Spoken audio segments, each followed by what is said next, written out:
Misalnya Pak Jokowi mau masuk Golkar, mau ngambil alih Golkar, nggak kejadian.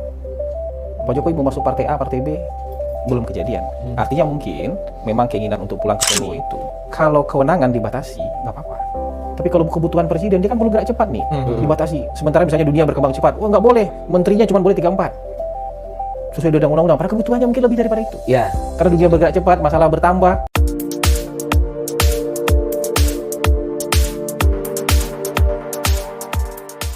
Jadi aku mau bahas sebelum masa transisi ini masuk. Aku bahas soal politik dulu dikit lah, soal Pak Jokowi ini. Ini kan posisinya kita tahu mulai dari Pilpres kemarin Pak Jokowi dengan PDIP itu renggang posisinya. Terus sempat muncul ya info-info yang aku dapat juga adalah bahwa dengan perubahan struktur kepemimpinan di Partai Golkar di mana Pak Bahlil masuk di situ, sebenarnya itu juga disiapkan untuk Pak Jokowi bisa masuk di situ. Sebelum itu ada isu juga Pak Jokowi rencananya mau ditawarkan oleh Pak Prabowo ke Partai Gerindra. Tapi sampai hari ini ya Pak Jokowi masih tetap saya mau pulang ke Solo. Wah. Jadi gimana sih Bang Pak Jokowi secara politik? Kita baca faktanya aja kan. Semua yang diteorikan orang itu kan salah, belum kejadian. Oke. Dia kan gitu aja. Misalnya Pak Jokowi mau masuk Golkar, mau ngambil alih Golkar, nggak kejadian. Pak Jokowi mau masuk partai A, partai B, belum kejadian. Artinya mungkin memang keinginan untuk pulang ke Solo itu, kita kan nggak tahu. Beberapa waktu dan segala macam, menurut saya ya keinginan yang valid. Saya mau pulang ke Solo. Ya. Terima kasih Bapak. Setelah lengser Pak mau pulang ke Solo Pak. Terima kasih Bapak. Ya. Siap Bapak. Dan memang itu yang mungkin mau dikerjakan oleh Bapak Presiden, dan berkali-kali juga kan Pak Presiden sampaikan saya mau pulang ke Solo gitu. Jadi menurut saya, tapi Pak Jokowi saya yakin juga nanti dapat tempat yang sangat terhormat di pemerintahannya Pak Prabowo. Oh, formal gitu. secara Ya, formal ya, maksudnya. kalau bisa saja formal menurut saya, karena Pak Prabowo juga berkali-kali bilang kan Pak Jokowi akan dapat tempat yang terhormat. Pak Prabowo juga bilang berkali-kali untuk pemimpin-pemimpin level senior yang sudah pernah punya pengalaman, dulu mau dibuatkan katanya Presidential Club.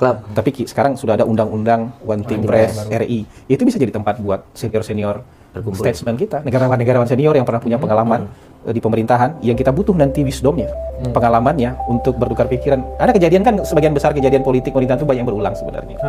Situasinya banyak berulang, mungkin kejadiannya beda tapi suasana dan situasi mungkin berulang. Gimana cara menyelesaikannya? Pengalaman apa yang bisa di-share? Ya ada tempatnya orang-orang yang bisa memberikan advice seperti itu, memberikan pertimbangan seperti itu. Menurut saya Pak Jokowi sangat layak.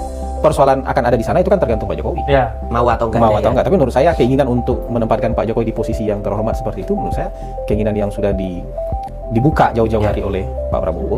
Bang, tapi kalau misalnya soal One Team Press yang kemarin baru disahkan juga kan, ternyata kayaknya nggak ada perubahan atau peningkatan signifikan dari segi kewenangan si One Team Press itu sendiri gitu. Maksudnya ya kalau misalkan Presidential Club itu masuk ke One Team Press, Tapi kan akan sejauh apa perannya? kita kalau untuk senior level itu kan bukan bicara soal kewenangan. Kita bicara soal wisdom, bicara soal advice. Oh iya. Tepat di situ artinya kan mungkin dalam benak saya mungkin Pak Prabowo ya dengan kaliber beliau gitu cukup untuk bertemu empat mata dengan masing-masing kan tidak? Iya, tapi kan posisi formal itu bisa mendekatkan. Kalau ketemu empat mata masing-masing nanti ada yang sudah tinggal di mana, nggak tinggal di Jakarta lagi gitu. Jadi ketika misalnya punya posisi yang formal kan artinya di sekitar istana. Dan ketika dibutuhkan dekat gitu, secara fisik dekat, secara perasaan juga dekat. Jadi ini penting lah. Maksudnya penghormatan itu kadang-kadang tidak hanya di soal kita ngomong, kita hormati, enggak. Tapi kita wujudkan dalam bentuk ada tempatnya, ada posisinya, ada tugas dan fungsinya. Mungkin kita nggak bicara kewenangan, tapi ada tugas, dan kantor saya juga nggak ada kewenangan. Tugas dan fungsinya banyak. Ya kalau bicara kewenangan, kantor saya juga nggak ada kewenangan. Yang ada tuh tugas dan fungsi. Gitu. Oke.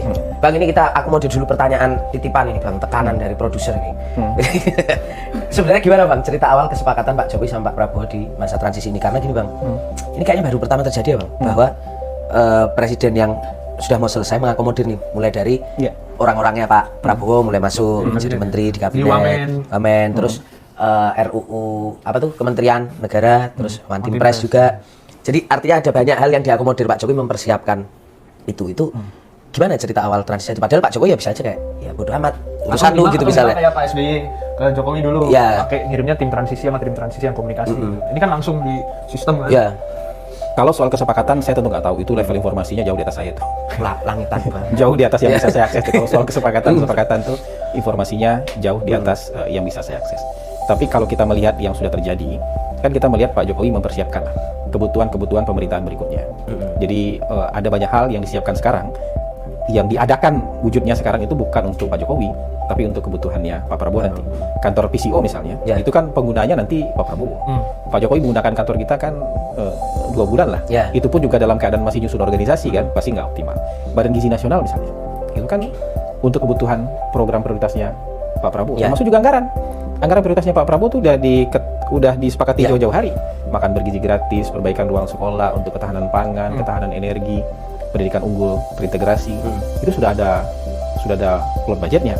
Itu. Jadi ini memang jadi contoh menurut saya, contoh transisi. Bahwa pengguna anggaran ke depan itu kan pemerintahan berikutnya. Ya. Jadi memang presiden yang sekarang mau sama pendidikan politiknya mau beda, harusnya memang tanya program prioritas berikutnya apa, yang perlu disiapkan apa. Karena bagaimanapun ketok palunya di zamannya Saya, di presiden zaman yang saya. sekarang, Ya. presiden yang setelah nggak lama setelah ketok palu dia Nggak menjawab lagi. nggak menjabat lagi. Jadi ini penting nih supaya nanti maksud saya pemerintahan berikutnya tuh bisa langsung tancap gas. Begitu dilantik, oh dia anggaran buat program prioritas dia itu sudah ada. Gitu dia sudah bisa jalan. Begitu Januari 2025 dia bisa jalan dengan rencana-rencana yang itu. Jadi inilah contoh yang baik transisi lah. Dimulai dari sekarang. Nah, kalau ini bisa terjadi juga 5 tahun yang akan datang, 10 tahun yang akan datang, 15 tahun yang akan datang, menurut saya ini akan jadi contoh yang baik gitu. Kalau hanya sekedar lempar tim transisi, kita bilang bicara ini, kita bicara ini, tapi nggak disupport anggarannya, Ya. ya dia akrobat lagi. Di tahun pertamanya. Tahun pertama dia akrobat dulu gitu, dia akan susah. Atau political will-nya dari antar presiden ini nggak jalan ya sama aja susah. Iya, susah. Jadi menurut saya ini contoh yang baik lah dipersiapkan. Ini kan karena sama aja kubu politiknya. Iya mungkin hari ini ya, tapi ke depan kalaupun nggak sama kubu politiknya harusnya begini. Artinya kalau misalkan kemarin Harusnya Mas begini. Ganjar atau Mas Anies yang menang, Harusnya juga harusnya seperti begini. ini. Harusnya juga begini. Ya, ya. Gitu. Jadi kira-kira ini contoh yang baik lah, Ya. contoh yang baik dan benar. Ya itu yang bisa saya sampaikan. Kalau kesepakatannya tuh Ya. saya nggak tahu itu kalau soal kesepakatan. Langitan. Ya, langitan kalau itu. Bang, tapi artinya di sisa 1 bulan pemerintahan ini Bang, kita lihat bahkan ketika Bu Risma mundur pun, di sisa 1 bulan yang mungkin menurut sebagian orang cukup untuk di PLT-kan aja gitu, Iya. Pak Jokowi tetap melantik Gus Ipul Gus Ipul, kan, iya. jadi mensos gitu. Dan Pak Jokowi juga nggak menutup Seskap nanti juga akan definitif, Iya. bukan PLT lagi. Iya, menurut saya kalau yang sudah di ujung-ujung bicara dengan Pak Prabowo. Oh. Ya kalau sudah di ujung-ujung kan bicara dengan Pak Prabowo lah. Iya, iya, iya, iya. Ya tentu ya. Jadi memang kayaknya berarti memang prioritasnya Pak Jokowi di sisa ini memang memang transisi aja gitu. Transisi aja, jadi nggak ada yang lain. Transisi dan meresmikan hal-hal yang sudah dikerjakan selama 10 tahun terakhir ini yang sudah selesai. Ada rumah sakit, Iya. ada bendungan, Kemarin tol juga ya. ada kilang minyak, ada apa segala macam. Ya kayak gitu-gitulah, kan ada yang sudah selesai. Dan itu di akhir-akhir masa jabatan ini cukup banyak yang bisa diresmikan oleh Pak Jokowi. Sisanya kalau di sisi pemerintahan ya menyiapkan transisi. Menyiapkan transisi gitu. Bang, sekarang itu sebenarnya Pak Jokowi itu posisi perasaannya itu lagi kayak apa sih Bang? Banyak orang yang menganggap bahwa Pak Jokowi ini lagi kayak orang panik nih karena Orang posisinya takutan nanti udah nggak Itu- ada. Atau gimana sih Bang sebenarnya? Ya ada yang bilang begitu kan kayak semacam harapan dia gitu loh. Dia berharap Pak Jokowi panik, terus dia bilang Pak Jokowi panik gitu. Padahal dia mengkurasi itu dari mana gitu. Mendeteksinya dari mana? Karena yang kita temui Pak Presiden seperti biasa. Kunjungan ke lapangan sih seperti biasa. Terus meresmikan suatu seperti biasa. Mengelola pemerintahan juga seperti biasa. Bekerjanya sampai terakhir loh ini. Ya. Benar-benar sampai terakhir beliau bekerjanya ini. Maksudnya yang perlu dipersiapkan sampai detik terakhir ini. Ini pemerintahan yang menurut saya bekerja sampai detik terakhir gitu. Jadi kalau orang ukur perasaan coba nilai dari itu aja. Kalau misalnya perasaan beliau ada kenapa-kenapa, kira-kira bisa melakukan hal ini nggak? Oke. Bisa tetap kunjungan ke lapangan nggak? Tetap bisa datang meresmikan yang macam-macam ini nggak? Tetap bisa memerintah dengan seperti biasanya nggak? Kalau ada dugaan soal perasaan Panik, begini, perasaan yang begini, menurut saya nggak bisa seperti itu. Menurut saya Presiden dalam keadaan yang sangat tenang, biasa. Ada isu tiap hari, tapi tiap hari kan ada isu. Kalau Oke. saya nih, kantor saya nih baru sebulan aja kita ngerasa, wah isu banyak sekali ya. Coba kebayang Pak Jokowi selama 10 tahun kan berarti udah banyak isunya. Iya. Sudah jauh terlebih terlatih lah gitu. Oh iya iya iya. Iya. Kalau soal isu ya, soal isu dan segala macam 10 tahun beliau begini. Sudah jauh lebih terlatih lah. Kan juga nggak kurang-kurang isu di masa lalu kan juga nggak kurang-kurang gitu. Ya banyak. Gitu. Maksudnya menurut saya udah terlatih aja. Makanya saya bilang tadi, apakah kita mau mengukur orang-orang sudah sampai di level tertinggi ini dengan level perasaan kita? Namun saya itu salah. Gitu. Orang-orang sudah sampai di level tertinggi ini juga beda sama kita. Takaran-takaran soal emosi, perasaan, pikiran tuh jauh beda sama kita. Kalau enggak, mereka nggak akan sampai di titik ini. Ya. Tapi Kalau secara jangan hitung-hitungan sampai di strategis titik gini loh Bang Hasan. Maksudnya ada juga orang yang berpandangan gini. Bedanya Pak Jokowi dengan mungkin katakanlah kalau kita bandingkan dengan Pak SBY dan Bu Mega kan adalah hari ini Pak Jokowi ini nggak punya partai atau tidak menguasai partai politik lah. Artinya investasi jangka panjangnya soal politik nih kok kayaknya susah gitu. Ketika dulu Pak SBY mungkin masih ada bisa yang mengorbit Mas AHY karena dia punya Demokrat misalnya. Bu Mega, Mbak Puan karena ada PDIP gitu. Nah dengan situasi hari ini di mana Pak Jokowi maupun Mas Gibran posisinya dengan PDIP kayaknya jauh dan belum masuk kemana-mana, ini kan ada orang berpandangan bahwa waduh, dengan tanpa partai politik Pak Jokowi nanti gimana? Nggak ada Kekuatan bemper, politiknya bergennya ke Pak Prabowo juga akan dikit. Nah itu gimana Bang Hasan? Tapi kenapa kita harus mikirkan Pak Jokowi bergen dengan Pak Prabowo? Karena masih ada Mas Gibran Bang di dalam. Ini kan ada Mas Gibran. Maksudnya kenapa Pak Jokowi yang harus dipikirkan bergen? Ada Mas Gibran di dalam pemerintahan itu kurang kuat apa? RI 2. Oh, oke. Karena justru dianggap RI 2 sebagai bangsa aja gitu. Iya, nggak begitu kan. Jadi begini, kalau misalnya kita mau ngikutin alur logik nih, jabatan presiden itu ultimate. Orang jadi ketua partai itu buat jadi presiden. Oh Iya. Bukan orang jadi presiden buat jadi ketua partai. Oh ya benar-benar. Sudah ultimate itu. Jadi memikirkan yang lain-lain itu kayak sunnah aja itu. Jadi presiden itu ultimate. Orang jadi ketua partai itu cita-citanya jadi Presiden. Orang jadi menteri cita-citanya jadi presiden, wajar. Orang jadi gubernur cita-cita jadi presiden. Bukan orang habis presiden mikirin jadi gubernur. Nggak, Bang. Ya, Iya kan? ya. Bukan begitu kan? Bukan orang dari presiden kemudian mikir jadi menteri nggak ya habis ini. Kan nggak begitu. Ya. Sama juga setelah jadi presiden saya jadi ketua partai. Menurut saya nggak begitu cara pandangnya kan nggak begitu sudah ultimate. Dan kalau kita ngelihat kemarin hasil risetnya Kata Data, itu kan dukungan terhadap presiden di tengah hiruk pikuk yang kita rasakan ini, ternyata hiruk pikuk di antara kita aja. Karena masyarakat tuh level kepuasannya, risetnya Kata Data kemarin tuh, yang baru di launching di 6 provinsi, DKI, Jawa Barat, Jawa Tengah, Jawa Timur, Sumatera Utara. Itu range kepuasannya 70-80%, masih begitu. Paling yang 70 itu Jakarta. Jawa Tengah 80%, Jawa Timur 79%, Sumatera Utara 77%. Dukungan publik terhadap Pak Jokowi luar biasa. Nah kalau kita bicara legasi dan kekuatan politik, ada yang bisa ngalahin legasi dan Artinya itu support dianggap masyarakat ini masih nggak? cukup kuat jadi bumper Gitu. Jokowi. Tapi kita harus jauh-jauh juga mikir kenapa harus mikir Pak Jokowi bergaining dengan Pak Prabowo. Maksudnya sudah melewati level itu gitu. Pak Jokowi sudah melampaui itu semua gitu. Sudah jadi presiden. Gitu. Malah Walaupun nggak salah, habis jadi presiden ada jadi ketua partai nggak salah. Ya. Tapi ultimate goalnya kan sebenarnya orang jadi ketua partai buat jadi Presiden. bukan jadi presiden buat jadi ketua partai. Gitu. Tapi kan ini Bang, kan maksudnya sejarah juga memperlihatkan kita bahwa seorang yang pernah jadi presiden ketika dia turun, kemudian dia masih tetap berkarir di politik praktis juga, ya nggak artinya dia kedap dari gangguan kan? Kita lihat. Pak Habibie nggak kenapa-napa. Kita lihat misalnya Gus Dur nggak kenapa-kenapa. partainya. Ya partainya bisa, tapi Gus Dur nggak kenapa-kenapa. Pak Habibie nggak selalu kayak gitu. Ini kan teori yang kita bangun seolah-olah iya, tapi faktanya kita bilang nggak kenapa-kenapa. Pak Harto yang ketua dewan pembina partai diturunin. Ya. Itu dia presiden, ketua dewan pembina partai sekaligus gitu. Ketua dewan Suro waktu itu. Ketua dewan Suro beliau waktu itu. Kurang powerful apa? Di pemerintahnya beliau presiden, di partainya ketua dewan pembina. Turun. Pak Habibie nggak apa-apa. Gus Dur partainya pindah tangan misalnya. Ya. Tapi beliaunya nggak kenapa-kenapa. Aman aja beliaunya. Nggak kenapa-kenapa juga. Menurut saya juga Pak Jokowi nggak berpartai nggak kenapa-kenapa juga.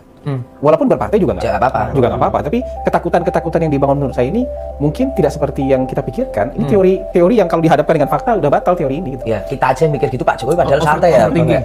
Overthinking ya namanya overthinking Gitu. rakyat Bang. Bang, ini nih masih soal tadi balik lagi nih ke soal One Team Press. RUU One Team Press ini. Ini sebenarnya apa sih Bang urgensinya untuk melakukan revisi di masa akhir jabatan Pak Jokowi ini soal spesifik One Team Press ini ya? Dan bagaimana dengan pandangan orang bahwa itu sebuah jalan untuk politik akomodatif gitu?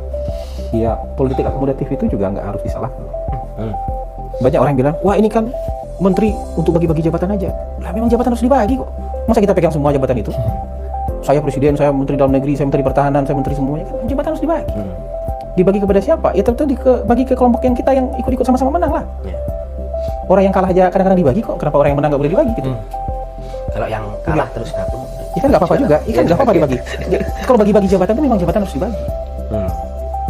Emang ini politiknya agak kiri nih Iya, Bang. maksudnya jabatan nggak dibagi, nggak bisa semua. Nggak bisa terpusat di tangan satu orang. Harus didelegasikan. Kayak gitu bagi-bagi jabatan. Termasuk juga akomodasi gitu.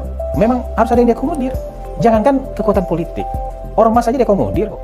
Ya. Oh, iya. Tapi kan ada Kelompok batas. masyarakat keterwakilan daerah aja diakomodir. Ya. Nanti akan ada orang masuk kabinet tuh mungkin dari partai enggak, dari ormas enggak, tapi keterwakilan wilayah keterwakilan ada diakomodir. Selama ini kan prakteknya kita begitu. Itu bagian dari kita negara yang majemuk, negara demokrasi, beragam. Perlu ada representasi kan? Representasi politik penting. Representasi Wilayahan. organisasi-organisasi yang kemasyarakatan penting. Representasi wilayah penting. Akomodatif nggak itu? Itu politik akomodatif. Gitu.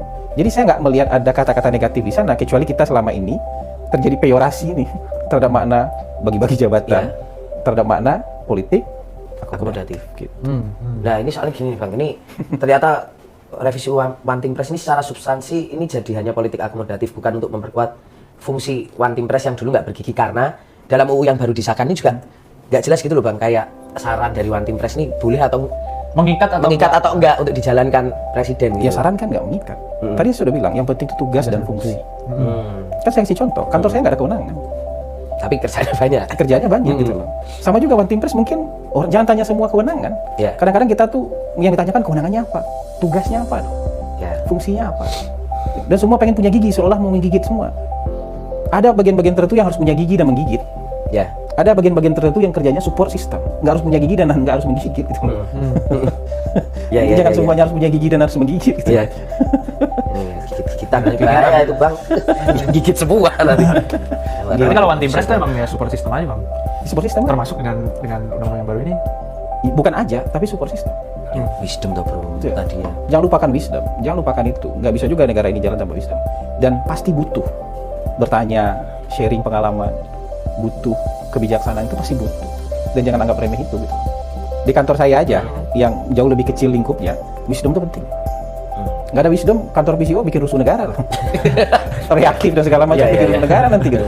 Gitu. Wisdom aja penting di tempat kita loh, apalagi di level bernegara. Jangan anggap remeh itu.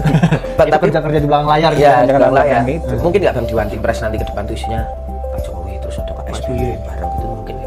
Ada Bu Mega juga. Mega misalnya. Waduh. Aduh, Yang jelas, Kalau mereka mereka nggak mungkin. bukan, yang jelas mereka layak layak di situ tapi. layak di posisi itu. Kalau akan ada di sana itu kan dua faktor. Presiden menunjuk mereka, yang kedua mereka mau apa. Tapi kalau layak, mereka layak untuk di posisi itu. Itu. Mantan menteri yang sudah senior juga layak di posisi itu. Hmm. Mantan kepala lembaga negara, saya mantan ketua MPR, mantan ketua DPR, misalnya nih, juga layak di Situ. posisi itu. Dan mereka kan punya networking, punya jaringan.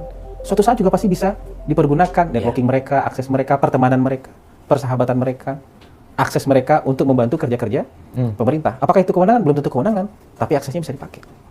Hubungan baik mereka dengan pihak-pihak tertentu bisa digunakan. Jadi menurut saya banyak hal itu, jangan hanya bicara soal kewenangan. Oh. Artinya tapi kalau Salah kalau kita melihat pemerintahan, Kewenangan. semuanya institusi itu harus punya kewenangan. Kewenangan. Semuanya harus teknis. Nah, itu kan kayak gitu. Tapi ya itu tadi apa nih? Tugas dan fungsi. Tugas dan fungsi penting. Bang, artinya nanti kalau misalkan Pak Jokowi ditawarkan, Pak Jokowi kan dianggap layak berada di sana gitu. Layak. Dan Ya, Bapak benar. kan punya sejarah kedekatan sama Pak Jokowi. Kira-kira Pak Jokowi Ngambil ya. Nah gitu, serahkan aja sama Pak Jokowi. Maksudnya jangan disuruh saya jadi tukang ramal. Iya. Maksudnya kita kan nggak bisa menebak. Pak Jokowi misalnya, saya pengen istirahat betul dulu, bisa saja. Bisa jadi. Atau saya pengen segera membantu lagi, bisa juga. Jadi menurut saya kita serahkan sama Pak Jokowi aja. Gitu. Pak Jokowi pengen rehat sejedak dulu kan bisa. Iya bisa jadi. ya tahu sambut Bang. Ya kayak gitu-gitu tuh Ya. serahkan ke pilihan-pilihan tuh kadang-kadang kita nggak bisa tebak. Ya. Sampai di level misalnya Pak Jokowi kan sudah 20 tahun non-stop di pemerintahan. Kerja terus ya. Non-stop di pemerintahan. Ya kalau beliau punya pilihan-pilihan yang misalnya pilihan istirahat juga nggak salah, Ya. wajar. Tapi ada pilihan karena saya masih punya tenaga, saya masih sehat, saya pengen bantu, juga nggak salah. Jadi dua-dua pilihan itu sah, valid, sah. Halalan toyiban itu, halal dan baik itu. Nah, biasanya orang kalau udah kebiasaan kerja, Kalau dia meriang, dia meriang Iya, gitu. gitu. Ya mungkin rehat lah beberapa saat, kemudian membantu lagi kan gitu. Ya. Karena kan kita butuh kemampuan khusus menafsirkan pernyataan Pak Jokowi mau pulang ke Solo itu artinya pensiun atau apa? Ya baiknya ditanyakan aja nanti. Teman-teman bikin pertanyaan spesifik gitu. Iya. Baiknya ditanyakan aja. Kayaknya bingung juga kan lu, pasti lu bingung juga kan. Pak maksudnya pulang Solo tuh beneran pulang Solo nggak sih? Baiknya Kan saya udah bilang kan gitu kan. Solo ngapain? Ya kan benar. Udah dulu sekarang bacain tuh. Iya, banyak juga ya Iya. jadi justice kita. Iya. Dalam undang-undang anti press yang baru ada evaluasi 2 tahun setelah undang-undang baru dilaksanakan. Kenapa perlu ada evaluasi semacam itu, Bang? evaluasi yang mana itu maksudnya? Evaluasi yang mana, Mak? Undang-undang itu. Terkait Fungsi fungsi One One Team Team Press Press. itu selama 2 tahun. Ya, yang nggak apa-apa juga menurut saya. Ada kelembagaan yang kemudian dilihat efektivitasnya, Ya. kemudian fungsi-fungsinya perlu ditambahkah? Ya misalnya kayak gitu, perlu dikurangikah?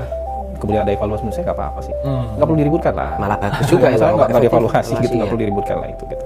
Oke, Gitu. oke. Nah, termasuk misalnya kenapa jumlahnya nggak ditetapkan? Ya biar presiden tentukan Biar kebutuhannya presiden. beberapa. Ya. Sama kayak juru bicara presiden di kantor saya, jumlahnya nggak ditetapkan juga. Nah, itu nanti Itu kebutuhannya presiden aja. tapi masa nggak ada range mungkin 5 kah atau berapa gitu. Ya biarkan. Jadi begini, kalau kewenangan dibatasi nggak apa-apa.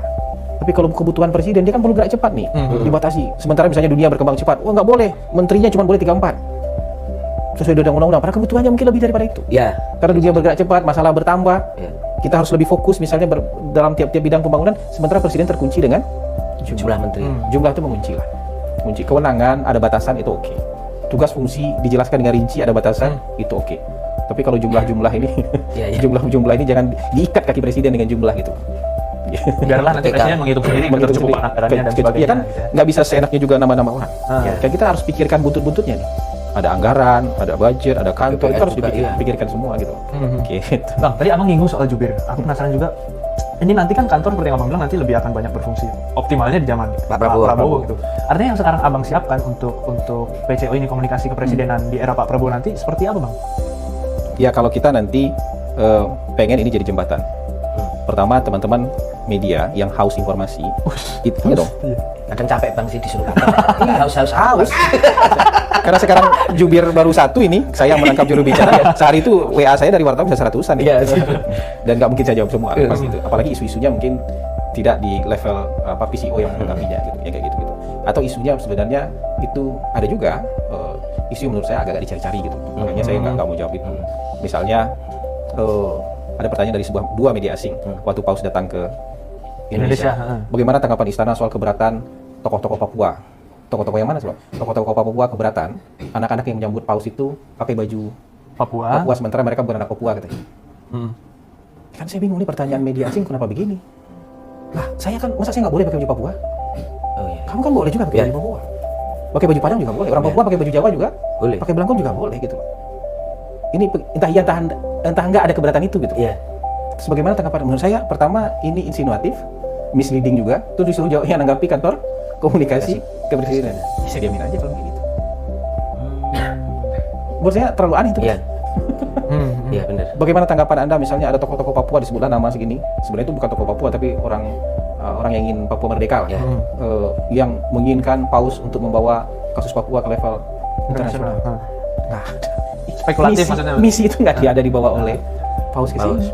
Terus tiba-tiba kita harus menanggapi itu ya kita gini. Tapi kalau misalnya nanti itu kantor ini adalah kantor yang mengkomunikasikan program-program strategis dan kebijakan, program-program prioritas dan kebijakan strategis presiden. Jadi kalau untuk Pak Prabowo nanti itu 8-17-8. Apa tuh? 8 Astra-Cita. 17 program prioritas, 8 program hasil terbaik cepat, termasuk makan bergizi gratis. Perbaikan ruang sekolah itu langsung di bawah pantauan presiden. Itu bagian dari komunikasi kita. Nah, di luar itu ada atau tugas-tugas lain yang ditugaskan oleh presiden. langsung. Biasanya paling banyak ini. Malah ini nih, di kalimat ini nih bang. Biasanya, makanya saya kadang-kadang saya tanggapi lah ya, pertanyaan-pertanyaan di luar program prioritas juga masih ada yang saya tanggapi kenapa itu tugas. Iya. Itu tugas lainnya kayak gitu. Nah, nanti juga presiden kan nggak setiap waktu juga bisa diakses oleh wartawan. Kita juga nggak pengen misalnya presiden itu ditanya setiap saat untuk hal-hal yang sebenarnya belum konform. Jadi nanti presiden kalau bicara di depan pers rutin misalnya ada pers briefing yang rutin itu untuk hal-hal yang sudah terkonfirmasi. Tapi menyampaikan Pak Prabowo langsung. Ya bisa dibuatkan jadwalnya itu kan orang juga butuh quote presiden kan gitu. Nah, hal-hal yang sudah pasti, sudah konklusif, sudah confirm. Jadi pertanyaan-pertanyaan wartawan kita kumpulkan aja dulu. Anda ingin tahu soal apa minggu ini? Dan kalau presidennya berkenan boleh yang tampil. Kalau enggak ya kepala PCO yang tampil on behalf presiden kan gitu. Yang penting kan informasi ini keluar dari kantor kepresidenan. Jadi kita buat seperti itu supaya nggak kaget-kaget presiden ditanya dengan pertanyaan-pertanyaan dadakan, kan belum tentu langsung bisa tahu jawabannya. Ini aspek bernegara kan luas. Kadang-kadang kita harus cek ke menteri, cek ke dirjen, cek ke kepala badan, kepala lembaga untuk tahu progres pastinya, data yang lebih detailnya. Ini presiden lagi di pasar ditodong pertanyaan ini. belum tentu ready dengan jawabannya kayak gitu. Jadi kita ingin supaya nanti tidak simpang siur, maka yang disampaikan presiden itu sudah firm, sudah konklusif lah. Kan presiden nggak ada yang bisa koreksi. Ya. Tapi nanti jelas Pak Prabowo akan punya jubir. Pasti punya jubir. Karena amanah perpresnya, presiden nanti akan menunjuk dan melantik jubir. Nah, jubir ini setelah dilantik akan bekerja di kantor kita. Jadi di bawah kepala PCO itu ada deputi 3 sama ada jubir. Oh, membawahi jubir Pak Iya. Prabowo nanti berarti. Nah, kepala PCO itu merangkap koordinator jubir, berperan sebagai koordinator jubir. Gitu. Nah, apakah Bang Hasan lagi atau enggak? Itu hak prerogatif Presiden. Presiden. Yang jelas SK kita sampai tanggal 19 Oktober.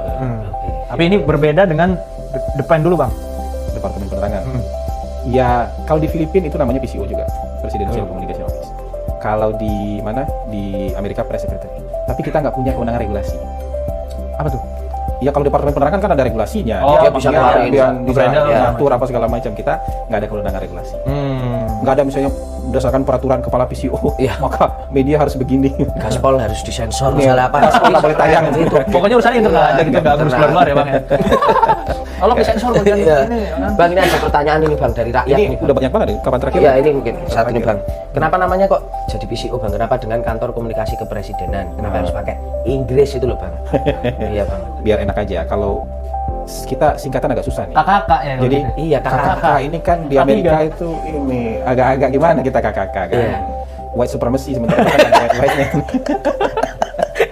Nah, ada yang mengusulkan K-kompres. Ini kayak orang demam. Gak enak ya K-kompres. Oke. Nah, Oke. ada Pak Mensesnek bercanda, saya mengusulkan K-koke, kok saya kebayang tempat refleksi. Iya, kakuk. Iya, bener. Bener, kakuk. Iya, ya, aneh ya. Iya, nah, Pokoknya sampai di titik akhir bahasan nggak puas dengan wacana-wacana nama ini ya, Bang. bukan masalah nggak puas, tapi kita kan juga harus ada soundbite-nya. Pak. Ya, Nah, ya. gitu. Jadi ketika misalnya, apalagi nanti pemerintahnya Pak Prabowo mungkin akan akan lebih banyak peran diplomasinya juga banyak. Oke. Di kancah internasional juga Ya, ya, ya. banyak. Jadi nama panggung, nah, ini kan Oh iya, nama panggung. KTP-nya KKK, nama Nama KTP, panggungnya. nama panggungnya PCO, PCO, oke. Presidential Communication Office gitu. Namanya- Bolehlah kita punya nama panggung. Nggak apa-apa, Iya, entertain dikit branding, lah. branding. Ini nama panggung, jadi bukan ganti nama, tapi nama panggung. Nama di Dukcapil masih KKK. Ya, kalau di Dukcapilnya namanya masih Oke, ini terakhir Bang, ini pertanyaan terakhir aja, Bang. bener nih terakhir. Terakhir Bang. Bang, benar ada bocoran-bocoran Bang. Bocoran apa? Menterinya Pak Jokowi ada yang Kalau bocoran lanjut, ya? bocoran itu bocor halus. Aduh. Ya. Ini bocor. Kalau ini redos bang, redos langsung. Gas, gas. Bang, emang ada bener Bang, ada beberapa Pak menteri Menteri yang Pak lanjut ya? Lanjut gitu, Pak Jokowi. Mungkin aja kalau Mungkin yang aja. punya prestasi dan juga mungkin bagian dari pemenangan Pak Prabowo kemarin, why not? Oh. Iya kan? Atau misalnya partai-partai pendukung itu kan ada yang di kabinet sekarang juga. Ya.